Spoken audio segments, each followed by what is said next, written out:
Good evening. This is All Sports with LD coming back at you with another YouTube post from my YouTube channel. Before I get into tonight's content, please like, subscribe, share, and comment. Okay, let's get into it. First, I want to give a shout out to Shawn Porter. As I told you before, he's one of my favorite fighters. And he had a great performance tonight. It was what I expected of Shawn Porter. He gives it his all, no matter who he fights. He's an all-around good guy, in the ring and out of the ring. Big shout out to his dad. I really respect this brother. Raised his son. They have a good relationship as father and son. He watches out for his son, and I really respect these two in and out of the ring. But as I expected, Crawford was victorious. Now, I did say in my previous post when I reviewed this fight, I said that Crawford would take Porter out in round 9. Well, Porter lasted one more round, round 10. So I was wrong there, but I was right in the fact that this fight would not go the distance. And as always, Crawford showed that he is the best welterweight in the division. It was a very intense fight from round 1. Porter gave a good scrap. Very competitive, like I said it would be, because I know Shawn Porter the way he fights. He gives it 100 every time he's in the ring. But just like I said in the previous post, that eventually Porter's flaws would show in the fight, and that was leaving himself open for counters. And Crawford is a sharpshooter. Quick reflexes, a great counter puncher. And I know eventually he would catch Porter because Porter, again, leaves himself open due to his aggression, the way he fights. It's just the way he fights. I mean, he gives it all, but unfortunately he does leave himself open to counters. And it happened.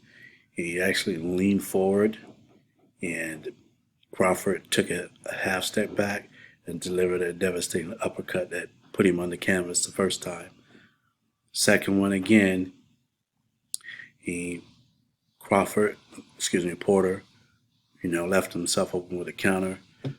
Crawford hit him with the right to the temple, and followed up with a combination. That was it. His dad stopped the fight, and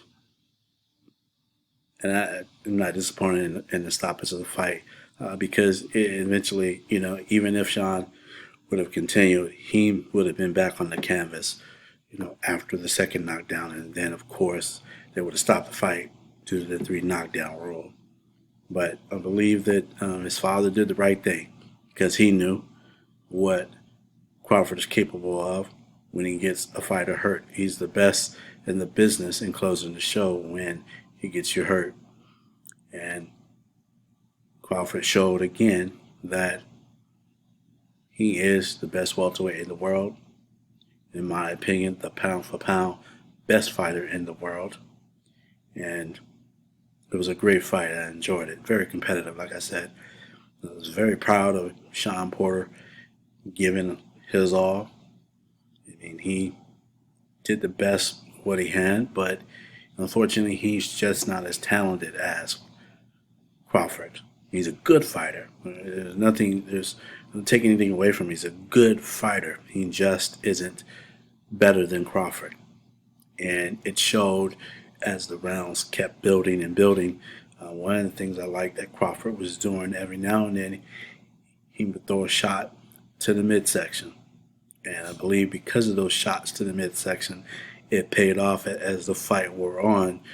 You saw that Porter was not as aggressive as he was in the beginning of the fight because I believe those body shots did wear him down. And ultimately, round 10 was it. So, you know, what's next for Crawford? Who knows? Um, I'm not inclined to believe that Spence, who was at the fight, I'm not inclined to believe that he wants to fight Crawford. In fact, the last time he was asked if he wanted to fight Crawford, I believe it was after the Danny Garcia fight, and his response was something like, I'm gonna just go home, relax, play with my chickens, etc., etc. Then more recently, he was talking about, oh, I'll give Crawford 70-30 or whatever I give him. Anytime when a fighter starts talking like that, it's a sure sign that that fighter does not want to fight. And that's a way to price themselves out of the fight. There's no way that Crawford's going to take 70-30. At this point, it's more like 50-50. So who knows who's next? I say, in my opinion, because I don't believe Spence wants to fight him. In my opinion, I think Crawford should fight Ugas next. I think that would be a great fight. Collect another belt in the process. All right, that's what I have. Until next time, have a good one.